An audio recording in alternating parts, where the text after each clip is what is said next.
Welcome to Attention Central Texas. Thank you for joining us. I'm Robin Durham, and I have a wonderful interview here that you're going to get to hear about a ministry you know a lot about already, JAIL Ministry, but their banquet is coming up, and we want you to hear about it, and we want you to hear about the things that are going on currently in Jesus Acts in Inmates' Lives, a wonderful ministry in Belton, Texas. Welcome, Michael Gravens, who is the chairperson on the board of directors. Thank you for coming in. Thank you, Robin. Michael, just to start out, I love your history. 35 years in the military, a retired command sergeant major that also is an associate pastor now at Memorial Baptist here in Killeen, right behind the station, serving the Lord now as chairperson. And I love that story. I love that the Lord, you knew the Lord before you went into the ministry, or to the military, and then now He's using you in this season of your life in such a powerful way. Thank you for serving the country and now serving Central Texas as a pastor and being involved in JAIL ministry. Well, thank you so much. I appreciate that. You're welcome. Tell us a little bit about this year's banquet, just the details of the banquet. Sure. Thank you so much for the opportunity and for having me here. The banquet is next week, so it's right around the corner. It's on Thursday, October 11th at 6:15. So it's an unusual time in the evening, so it's 6:15. And it's held at the Bell County Expo Center, as it is each year. And it's a great opportunity for folks to come together and hear about the JAIL ministry and hear the activities, what's going on out there. And it's not too late.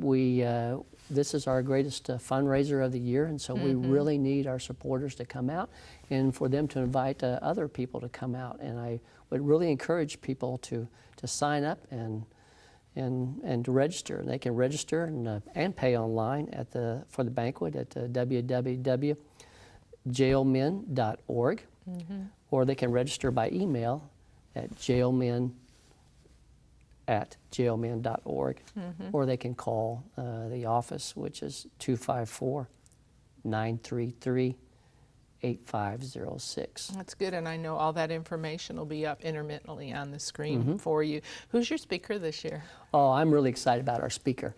And let me just give you a background of him. The speaker's name is John R. Martin, okay, Pastor John R. Martin. If you go back to 1993, a young man named John R. Martin out of Troy, Texas, was in the Bell County Jail for attempted murder and aggravated assault. Fortunately for him, and by the hand of the Lord, there was a JAIL ministry volunteer there who happened to be a soldier from Fort Hood. Wow. He led John to the Lord. He led him to Christ while right there at the Bell County Jail. Johnner's got a great story, a great message of grace, of redemption. If you fast forward 30 years, as we've already identified, he serves as a chaplain at the Bell County Jail for JAIL Ministries. And he ministers to folks each and every day, and he's got a story to tell of what Christ has done in his own life and what the Lord is doing through Johnner to folks in the jail. I remember meeting him when he first joined JAIL ministry, and that testimony was so fresh. We had him on the air, and he's had a program or two on our air at different times, and he has not lost the zeal, the fervency, the passion, and seeing so many lives changed on a daily basis at the Bell County Jail. And lives turned around, and the statistics of recidivism in inmates coming into prison systems or jails and actually getting worse because of the associations going out, coming back in, the number of times they're in and out of jail. JAIL ministry really has had a profound effect. Any ministry into prison has had a profound effect upon stopping that cycle. And share a little bit more about the ministry and the number of Bible studies they have and what God's doing. Sure, thank you. Thank you for the opportunity. Well, if you were to call out there today, you would find out there are currently 934 inmates in the Bell County Jail. people just, you would I never, had no idea. you would not think there are that many folks who are in a Wow. hard place in life and who are being confined right there. Not 934. in our county, right. 934 as of close of business yesterday. And so between our staff and our many volunteers, we minister to the 934, all who will listen. On any given day, there are 7 Bible studies being held. 40-some Bible studies per week is our norm. Wow. So you don't think of the volume. 7 a day, 40-some per week. We conduct church services every week, anger resolution classes, and as you can well imagine, there's a lot of anger among the folks who are being held there. Many of them brought it in with them. Some of them it really, truly develops why they're being held there in the jail. Life skill classes, one-on-one counseling, one-on-one ministering is being done there. We offer free Bibles, free Christian material. Since 2012, we have a 24-hour-a-day radio broadcast that's specifically for those folks who are there. And that is a ministry in itself. That's amazing too, yes, that is. That's quite a ministry right there, that they can hear the Word of God preached 24 hours a day, should they choose to do so. Outside of jail, a lot of people don't know this, but outside the jail ministry ministers to former inmates. It ministers to crime victims. It ministers to affected families who say they need help. We're often the first people that they reach out to. And a lot of people don't know we also minister to the law enforcement professionals who are part of the jail system. How do you minister to the families? And you know, that's just a testimony in itself that while a person is incarcerated at Bell County Jail and jail ministry touches their lives, and their families observe that. Yes. You know, and receive some hope and some encouragement that their whole family life can be changed as a result of touching the inmate and then ministering to the family as well. You're changing really generations because of the children, the grandchildren. You know, I ministered in prison for about 13, 14 years, and one of the things that was so astounding was the generational history. Yes, ma'am. You know, and so to touch one and then touch a family will change generations. Yes, so ma'am. How do you do that with what do you do with the families? How do you minister to them? It them? happens in many ways. Many will come simply because they're aware of their spouse being held there. They become aware of the jail ministry, and so they will reach out to the jail ministry and ask for help. If it's some type of material needs or what have you, we'll normally point them in the right direction to help them, connect them with someone who can help them with the resources that they need, whether it's financial or material goods. But more so, we are ministers. We minister to those families, and those families can be, obviously, as you can imagine, their lives are turned upside down. Yes. They too can have anger. They too can have their own issues. And so it is very much a bit of ministering to the family as well as to the particular inmate. And we do it each and every opportunity as our resources will allow, and as to those who come asking for help. Amen. Ministry is ministry. Amen. And there is a program too that we participate in here at the station at Christmas time. Yes.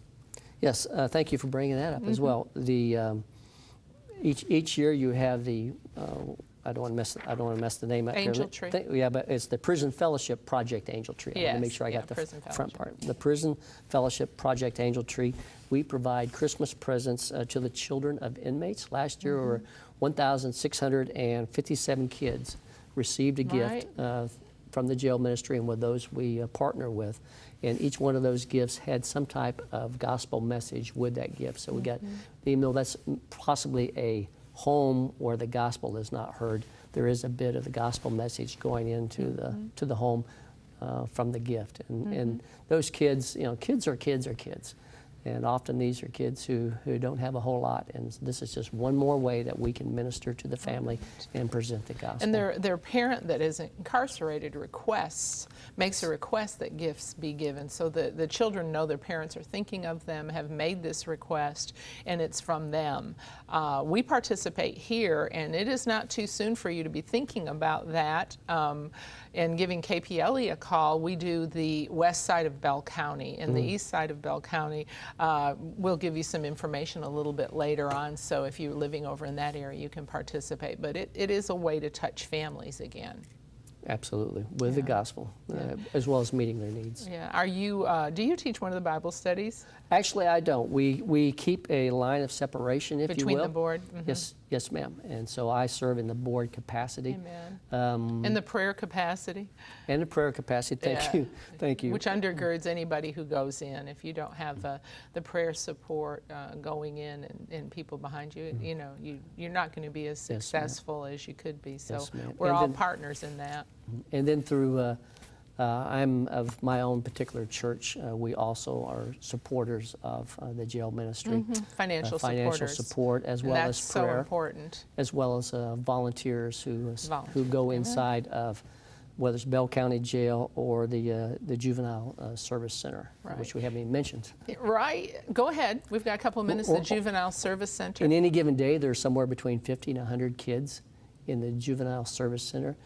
And again, those are normally kids, they're there for a reason, and they're in a tough place in life. Right. And some of them are as tough as nails, and they need the gospel of Jesus Christ. They need someone who will listen to them and someone who will help them talk it out. Right. And so we have folks. Cheryl Baird is the leader of that. And at the ceremony, at the banquet, we'll recognize Cheryl, who's retiring. Is she? Yes, she is. Precious woman. She's been in here many times. Yes, and she's receiving special recognition at the banquet. That's incredible. Well, you know, we are going to go back in this last minute and invite you to be a part of this 30th anniversary jail banquet that is October 11th. Coming right up, 6:15. They always have a wonderful meal. It's at the Expo Center. That's not far for any of us to go. Call in and get your tickets. It's inexpensive. It's a good cause. One of the things too, we've got a minute left, but I'm always impressed every year of how well you are supported by law enforcement. Yes, ma'am. It's phenomenal. Why do you think that is? I think they see lives changed. I think they see us dealing with issues that in some ways that they don't feel equipped to deal with, and they recognize we are a partner with them in...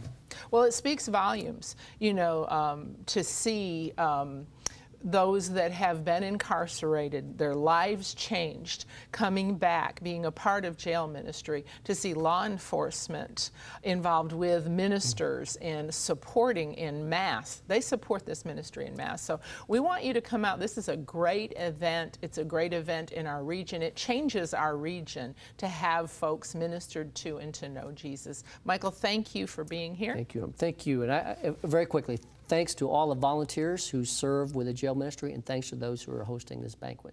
Yes, thank you for watching Attention Central Texas.